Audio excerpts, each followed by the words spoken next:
Welcome to a full driving review of the new Kia e-Soul, or also formerly known as Soul EV. So the electric version of the new Soul generation, this generation being sold both with combustion engine and electric drive. This review will use for both of the engine versions, but of course here for the electric motor, even more focus in this review today. In exterior, interior and the driving experience, here with Thomas, as you know, in Full HD, full screen and full length. Let's go.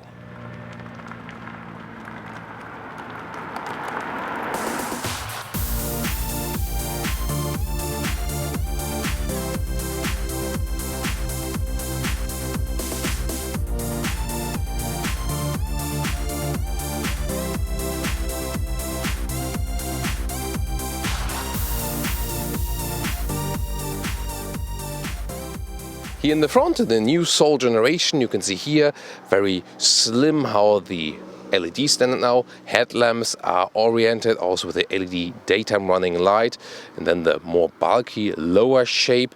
Inferno red is the color for today, with the black contrasting in lower and also in the upper part with the roof. So yeah, rather joyful front here, and I mean, it's definitely not the biggest design object, we can already say that, but there are so many interesting things to come here with the Kia Soul, I can promise.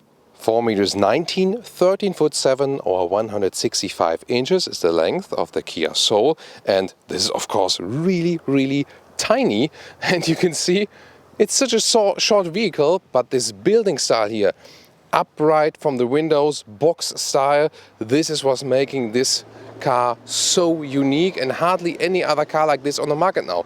Again, you can see the two-tone paint, you can see it's a contrasting roof. This is really a car more about form follows function. And the EV here also standardly comes with these 17-inch wheels in an aerodynamic style. Indeed, they really improved aerodynamics with this new generation. Yeah, there we have it, also this box styling here in the rear, but it's really efficient as for the usage of space exterior-interior relation. You can see here the rear light signature is right here in the vertical way, and technology change here in this generation, massive difference, new independent rear suspension. This will bring so much more comfort in riding if you compare it to the previous generation. Awesome, we have gas struts here to hold this bay open, and here you can see that it is sharing a platform with the combustion engine model. So in this generation also both available, either 1.6 naturally aspirated engine, 1.6 liter turbo, or a 2 liter naturally aspirated engine, for example in the US. But here in Europe, for example, just available as the e-Soul, and then either with the 39 kilowatt hour battery or a 64 kilowatt hour battery. Then horsepower figures 136 or 204. This one here, the stronger version, 8 seconds to 100 kilometers an hour or 62 miles an hour. The other one is 10 seconds. And we of course soon more experience about driving this thing. So the small horsepower spec combined with the small battery, the big horsepower spec combined with the big battery. And our measured range, 370 kilometers, 230 miles as a realistic figure. And then here top part, AC charger, either 7.4 kilowatt or optional now 10.5 kilowatt AC charging, and the lower one CCS 100 kilowatt DC charging. And a heat pump, by the way, is available from the mid-trim levels to reduce that the range is going down when you heat up the car. So at daytime it's not too easy to see if the car is charging from the outside, but here at nighttime then you can see this blue light flashing.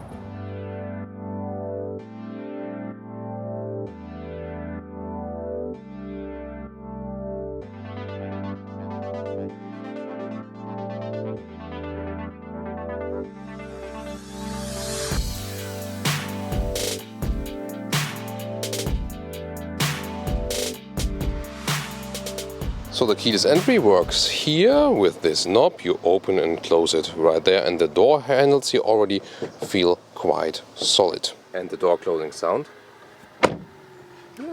Not too bad. So one of my favorite features here in the interior is this insert here. This really feels quite nicely and it's also interesting structure. The top part here of the door is actually soft touch as well, and then the lower part is hard pack. Some slim door pockets, but you can put some stuff in there. Then the interior is also, again, straightforward, not too fancy. You can see it's not the most modern style overall, but modern enough, so to speak. Here the seats, they come with a nice and attractive mix of fabric on the inside. They keep you cool in summer and warm in winter. And then a leatherette, they call it Sofino at Kia, on the outside, so animal-free materials, also with a nice sole stamping in here, so a solid job. Let's get inside, and this Kia Soul, Kia e-Soul. The cool thing is you have an upright seating position. It's not a long vehicle, it's rather tiny, but you sit so upright and so comfortable even as a tall person. Seat lowest position, 1.86 m or 6'1", plenty of headroom left, no problem. Steering wheel here, controlled in and out, up and down, easy solution. So quite solid what we see and feel here, and such an open space feeling. They're really using the space they have. The exterior-interior relation is just superb, and again, a great comfort, although it's a tiny vehicle. Interior overview, again, nothing fancy, but once again, straightforward. This is here soft touch, by the way. Lower part is hard pack, still manual AC unit like that. You can either have a 7-inch screen or topping up to the 10.25-inch screen, the bigger one right here. Soon more details to that. Steering wheel has a good size, also easy to handle. These pedals here, you can control the recuperation, talking more about that while driving. And you know, it doesn't look too new, but once again, most things can be controlled with a separate button, and that's making it easy to control it while driving. That's, I think, one of the cool things. And we also should listen to this optional sound system. This is the infotainment system, and let's jump to the Apple CarPlay. Really good integration all the way, and 10-speaker optional Harman Kardon sound system. Wow, really cool. And for this segment here, an awesome sound. I can just stress that. So if you're a music lover, you should go for this optional sound system. Quite bass heavy, so you might want to tune down the bass even in the equalizer, but wow, crystal clear and good surround sound. Love that. So this is the CarPlay integration right here, and the normal software is so, yeah, okay. It's not the most fancy one. Usually you would probably use the CarPlay. You can have here like some EV gauges. You can see how the battery status is and charge management, for example. Or showing you the charging stations on the map. Other than that, the normal map is here. Still this weird system a little bit. Not too good for the visualization. I'm not sure when they remove this one here. At least you can pinch and zoom. It's not the most responsive one. So let's say it's okay. It's no catastrophe, but it's also not the best one. But we've seen better, we've seen worse. And the good thing is, of course, that we have a great CarPlay integration and so on. And the rear view camera here is actually quite good. Not the best resolution, but also not the worst one. And here the hairpin lines adapt accordingly. And these are the digital instruments. Left side remaining range in kilometers, but I also have some shots where I just recharge the vehicle. There you can see the realistic range fitting to the energy consumption here, 17 kilowatt hours per kilometers. That's about 27 kilowatt hours on 100 miles. Actually a good overview. Right side you can see charge and power, regenerative braking, and also how you power, where you use the power, and then also the speed, and you can also change something in the middle, for example GPS information assistance systems and so on. So overall a good overview. On the steering wheel here, this is where you control the volume, for example. Left side. And on the right side you control the digital instruments, and here the cruise control. The head-up display is a simple one. You can see here in this separate plastic glass layer, and it's very small, and you see this would be the maximum height position for me. You can adjust the position, yes, but still either I can see anything about that anymore, or like this here would be a maximum height for me, for my side, and then it's still like on the hood and not really in the line of sight. So it's better to have it than not to have it, but not like the best solution, of course, more a budget solution. and goodbye.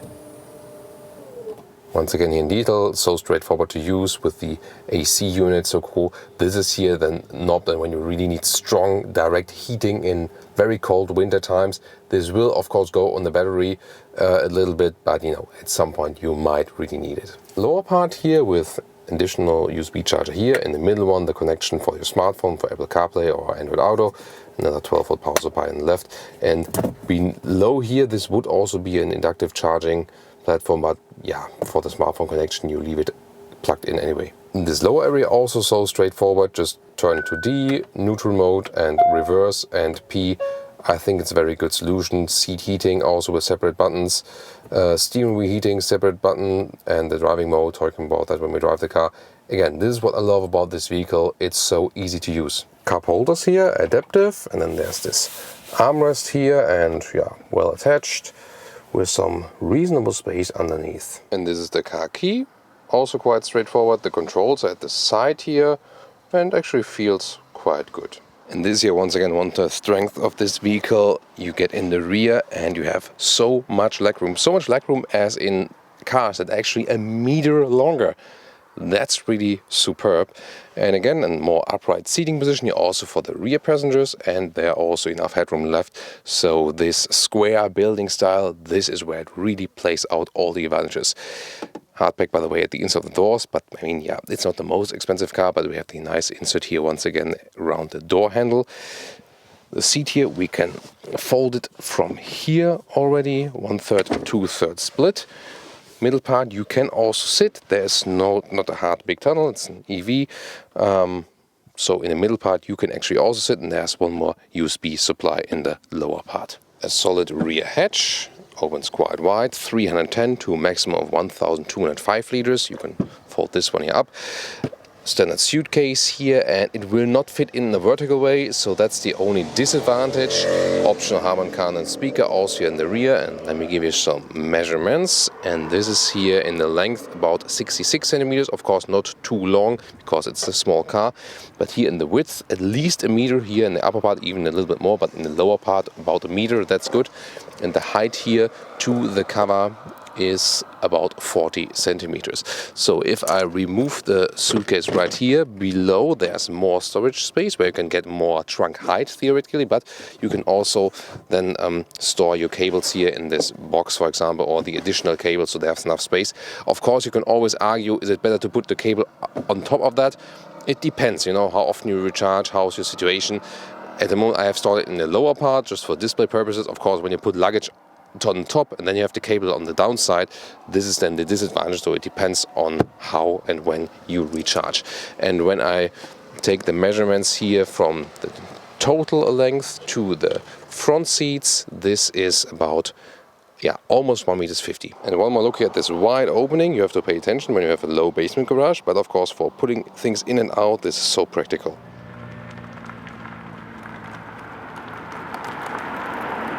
Welcome to Thomas's Driving Lounge with the Kia e-Soul or Soul EV, however you want to call it now.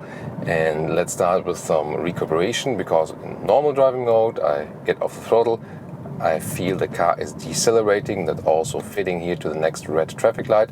I can change it here a little bit on the shifting pedals, so I press the left here and then it goes to level 3 regeneration, so that's a stronger one, more than towards one pedal driving feeling. On the right side I can put it to level 0 even, that there's no recuperation, just rolling. Remember, just rolling would always be more efficient if you want to cover more track. So rolling is more efficient than regenerative braking, unless you want to decelerate anyway, then of course you can use the regenerative braking, the recuperation. And most of the time in the city driving situations, it is the case that when you lift the throttle, you want to decelerate, and then it can be easier that the car already is using some recuperation, before you hit the brake. Of course, you're also with the brake pedal. The car is firstly regenerative braking, using that, and then when more braking power is needed, normal brakes are being applied. So you also save some brake pads over the time with these electric vehicles in general. Then there are the driving modes. Normal driving mode is in level 2 recuperation, The sports mode goes to level 1 recuperation, also increases the throttle input. You're a little bit more spontaneous then from the throttle input. And the eco mode also goes to the level 2 regenerative braking mode, but it decreases the throttle input. So when I have the same, foot angle on the pedal, it drives differently. Here in the sport mode, it's automatically accelerating when I just have the foot in the very same position. So you can also tune it then according to your liking right there. Also in the eco mode, compared to the sports mode, the steering reacts a little bit differently. So you can really fine tune it how you like it, but usually you just start the car, leave it in normal mode, have it to the level 2 setting. And I think it's also a good setting that when you have some passengers, they don't feel too much regenerative braking. When you get off the throttle here, it's like a little bit, but not too much, and then you can adjust it further with the brake. You would use the shifting pedal then when you want more regeneration, when you going down a steep mountain for a longer period of time, for example, and so on. So that's totally fine. As for the energy consumption, so our test here scores some 17 kilowatt hours on 100 kilometers, and that is about 27 kilowatt hours on 100 miles, meaning this would give us an effective range of about 370 kilometers, 380 kilometers, and about 230, 240 something miles. Like it as a realistic range for this bigger battery, 64 kilowatt hour battery size, the bigger version together with the 204 horsepower engine, which needs some 8 seconds 0 to 100 kilometers, whereas the smaller engine needs 2 seconds more, and then also has the less horsepower tuned engine motor, electric motor, because engine always includes that they say it's an internal combustion engine, so we'd say electric motor, not electric engine, to be very precise. Yeah. So then the smaller battery size, definitely more attractive from the price, but I think most people want to have the little bit more relaxing range. I think with this range here you can do a lot with the vehicle already. Of course, not long-term suitable really, as for most EVs. When you think about you're like a salesman and driving 40,000 kilometers or like 20,000 miles a year, then it's not really suitable for charging on the way.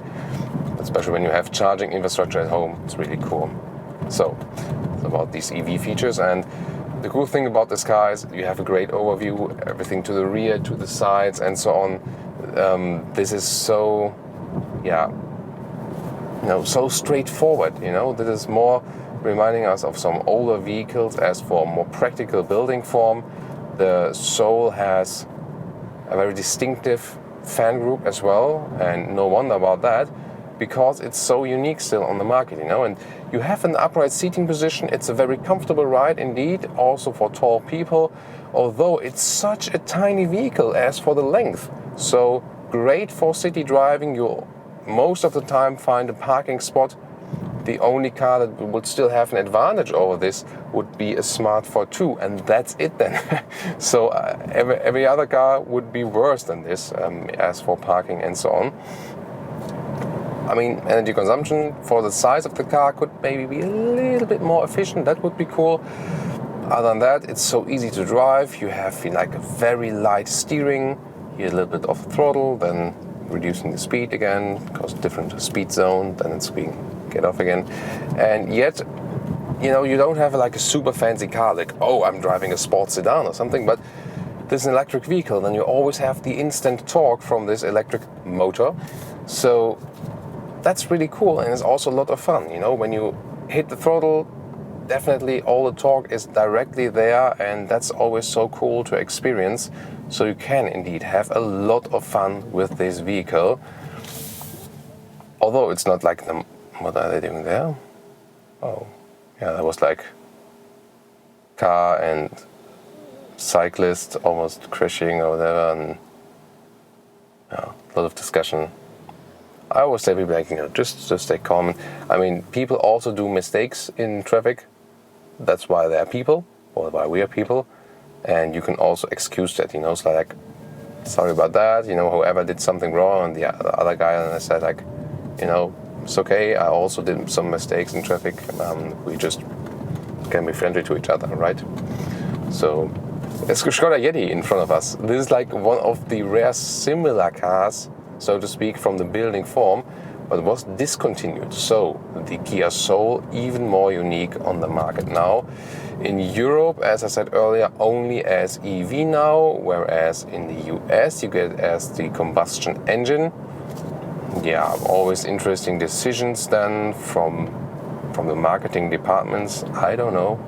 Once again, running downhill, and here you can see even at this downhill here, the normal regenerative braking would be definitely enough. I'm not even totally off the throttle. You can always see then in this charge and power meter if I'm applying power or if some energy is gained back. And that's so cool about the plug-in hybrid vehicles and also the pure BEVs, that that the energy is not completely lost. You can always get something back. Like a cashback action. So especially when going like routes like this, and this will make it even more efficient, especially when you have some topography changes. When you're running straight, the EVs sometimes don't have the biggest advantage, but especially then when you have like up and down, then the EVs are so much more efficient than the internal combustion engines. That's really interesting. Again, I have like a spacious surround feeling. Yeah, we know it's not the most fancy layout and it doesn't look like it's the all newest car. Yet again, everything is straightforward. That's what I like about this vehicle. So when you're controlling it also while driving, for example, like to change the temperature, the vent strength and so on, shifting, seat heating, everything is so straightforward. And that's what Volkswagen used to be. And now they're a little bit off the path and make some things more complicated. And I more feel like Kia and Hyundai are taking the position that Volkswagen had before. So yeah, that's very awesome, interesting perspective. Here the steering, by the way, is very precise as well, so it does give you some natural feeling. There's not much resistance here. Again, when I go to the sport mode here, yeah, maybe just a slight difference from that. I don't feel too much. Yeah, a little bit. This is lighter now in eco mode, in the sports mode, a little bit more resistance from that. Yeah, but it doesn't make the biggest difference, however. I mean, at least you can have some difference if you like that. And it's definitely fun to steer this vehicle around, short wheelbase, then the instant torque from the electric motor, and being so unique once again with this vehicle. Now we're getting on the motorway and show you some first acceleration, and we'll close out the review today with a high-speed test. So see what is the real maximum speed of this vehicle, how can we get to speed, what is the acceleration and so on. So we first get normal motorway, test the assistance systems, and then finish it with the high-speed test. We can do it because we're in Germany. That's one of the things we're still allowed to do here. A lot of discussion, of course, always about the so-called tempo limit. Very emotional discussion, and at some point it will maybe come the speed limit. Yeah, some are really fighting for it. Others then say when it's coming, I'm going to kill myself. Yeah, I think probably the truth is, as always, somewhere in between. So now I'm also staying in this sport mode and do an acceleration from 50 to 80 kilometers an hour when this motorcyclist goes to left. Yes. Plop, that's it. And this is so great about this vehicle, Wow. Great acceleration, a lot of fun. Now going back to the normal mode. Suspension, by the way, is set on a, let's say, very good compromise, neutral compromise. And so here the car is not shaking up too much. I think they really found a very good compromise there, So it's sporty enough, it's comfortable enough, it's not too shaky, it's not too rough. I think they really nailed the spot there right there for the suspension. And this is something, we always talk about lightweight building styles, sports vehicles, and so on, and let's reduce the weight right here. But now we had the experience for a couple of times that when we had versions of the car which were combustion engine and electric vehicle, that the heavier vehicle has a better ride somehow, because the increased weight somehow puts the car very sovereign on the road and gives you a more pleasant driving feeling. So, in some respects, weight might not be the worst thing. By the way, now also driving a little bit more efficient meanwhile, about 16 kilowatt hours and 100 kilometers. So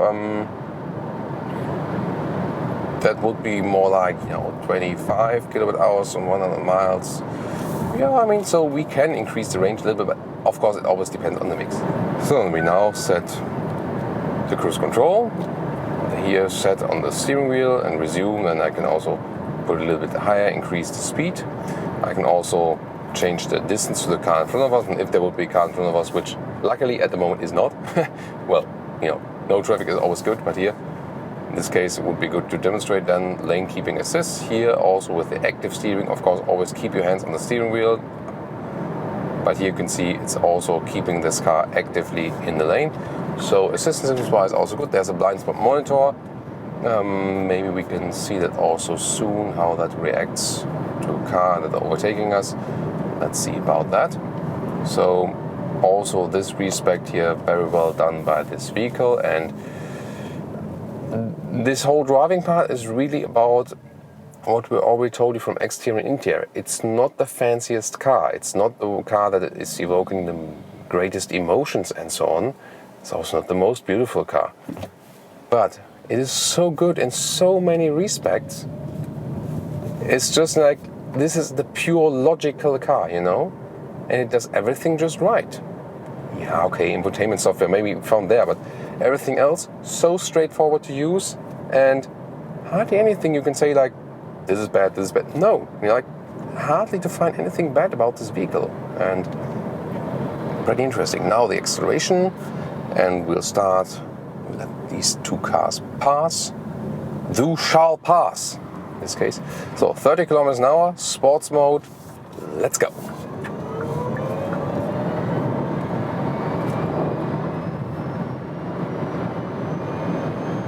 $125.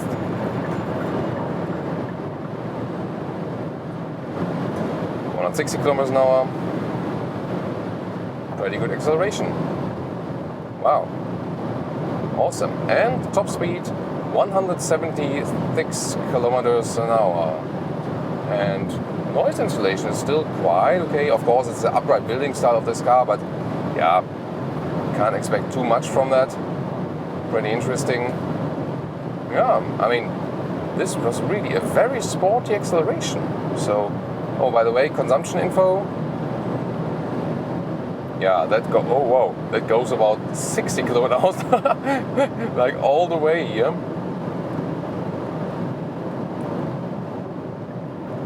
And now decelerating, also good feel in the brakes. Yeah, nicely done. And here about the normal motorway speeds, really good noise insulation. This is also a difference to the generation before, so it's a way better noise insulation here now in the new e-Soul generation. It feels more grown up definitely, and they refined all of the details we have then here in this vehicle. Really cool.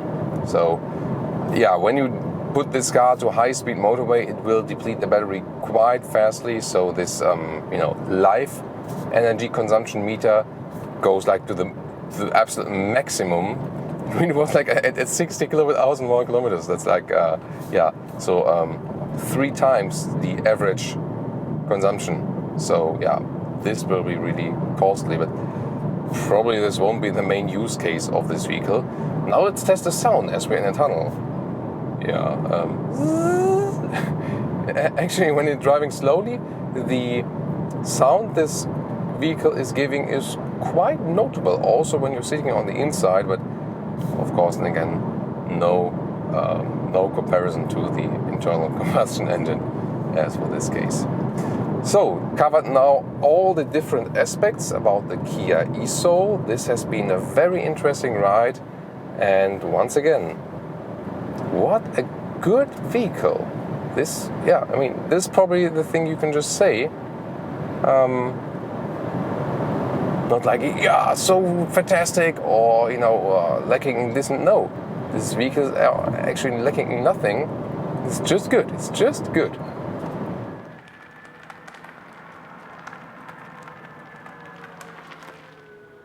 And now to the conclusion for today with the new Kia e-Soul. This new generation, definitely more riding comfort with independent rear suspension, also good from the noise insulation. It's a very good suspension setup, so a very neutral, balanced handling, steering also good feel. Then a great punch with this stronger electric motor version. And also the range is quite okay with this big battery version. It will not be that sufficient with this small battery version, but here I think also a good price-performance deal if you compare the competitors. It's not a car where you say on the exterior it's the most beautiful one. It more is form follows function, a very unique building form still in the market. But you have so much space on the interior considering the exterior length, and this is really so unique about this vehicle. Again, it's not maybe the most, emotionally evoking one, but it makes so much sense. This is the strength of this vehicle, and everything is straightforward also in the interior. Nice seats, good comfort, upright seating position.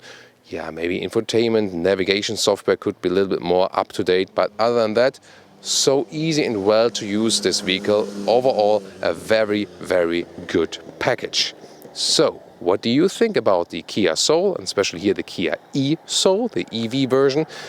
Leave me your comments right there, and also check out the competitor vehicles. Recently we reviewed the VW ID.3, also very interesting to compare these definitely. So, see you there, or also at one of our next reviews. Thank you so much for tuning in today.